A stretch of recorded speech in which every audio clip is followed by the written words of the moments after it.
మధురవాడలో రెపరెపలాడిన మువ్వన్నెల జెండా 78వ స్వాతంత్ర దినోత్సవం సందర్భంగా గురువారం మధురవాడలో పలు కార్యాలయాల్లో, స్కూళ్లలో, సొసైటీలలో మువ్వన్నెల జాతీయ జెండా ఆవిష్కరణ ఘనంగా జరిగాయి. చంద్రంపాలెం ప్రభుత్వ జిల్లా పరిషత్ ఉన్నత పాఠశాలలో ప్రధానోపాధ్యాయులు జనగణమన గేయాలపన మధ్య జాతీయ పతాకం ఆవిష్కరించారు. ఎన్సీసీ, ఎన్ఎస్ఎస్ క్యాడెట్స్ బ్యాండ్ తో మార్చ్ పాస్ట్ నిర్వహించారు. ఇందులో పాఠశాల విద్యార్థులు, పేరెంట్స్, కమిటీ సభ్యులు, అధ్యాపకులు, సిబ్బంది పాల్గొన్నారు. అలాగే జీవీఎంసీ 2 కార్యాలయంలో జోనల్ కమిషనర్ శైలజవల్లి జాతీయ జెండాని ఆవిష్కరణ చేసి జాతిపిత చిత్రపటానికి పూలమాల సమర్పించారు. ఈ సందర్భంగా జీవీఎంసీ ఉద్యోగులు హాజరయ్యారు. అనంతరం కమిషనర్ జీవీఎంసీ ఉద్యోగులకు శుభాకాంక్షలు తెలిపారు. మరియు శివశక్తి నగర్లో గల Madhurawada ex service men association ఆధ్వర్యంలో అధ్యక్షుడు జి లక్షణమూర్తి జెండా ఆవిష్కరణ చేశారు. ఈ సందర్భంగా secretary why Suresh, treasury G Appalakonda, ex service men సభ్యులు హాజరయ్యారు.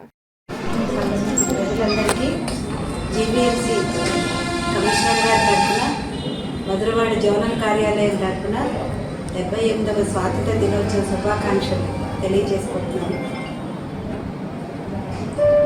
ఈ సందర్భంగా మధురవాడ జోన్లో నగరపాలక సంస్థ తరఫున ఎటువంటి సమస్యలు ఉన్నా తప్పకుండా సాల్వ్ చేస్తామని మధురవాడ ప్రజలందరికీ తెలియజేసుకుంటున్నానండి.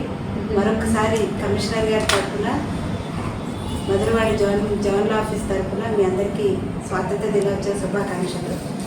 Thank you. ప్రజలకు 78వ స్వాతంత్ర దినోత్సవ సందర్భంగా అందరికీ శుభాకాంక్షలు. మెయిన్గా మన అసోసియేషన్ని రైట్ చేయడానికి కారణం ఏంటంటే, ఎవరైనా ఆపదలో ఉండేటప్పుడు ఎక్స్ సర్వీస్ మెన్ కానీ, సర్వీస్లో ఉన్నవాళ్ళు కానీ, ఎవరికైనా ప్రజలకు కానీ తక్షణమే హెల్ప్ చేయడానికి ఈ అసోసియేషన్ని రిజిస్టర్ చేయబడింది 2017లో.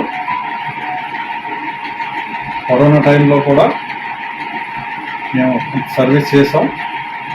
ఎక్స్ సర్వీస్ మ్యాన్, ఎన్సీసీ వాళ్ళు, తర్వాత స్కౌట్స్ అండ్ గైడ్స్, ఇంకా చాలా ఉన్నాయి.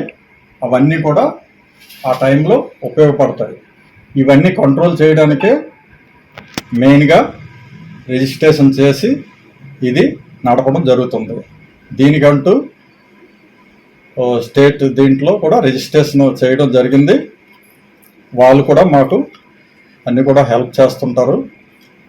మేము మా తరపున కూడా ఏదైనా చిన్న చిన్న సర్వీసులు మేము కూడా చేస్తుంటాం. ఈ ఎలక్ట్రానిక్ మీడియా వారు ఈ జెండా వందనానికి వచ్చారు. విఎస్టీ వారికి, తర్వాత ఏపీ టుడే వారికి మా అసోసియేషన్ తరఫున ధన్యవాదాలు తెలియపరుస్తున్నాం. మీరు మీడియా వారు కూడా చాలా ఇంపార్టెంటే. ఎప్పుడు కూడా మీరు కూడా మాకు హెల్ప్ చేస్తూ మీరు కూడా మాకు సహకరించాలని మరి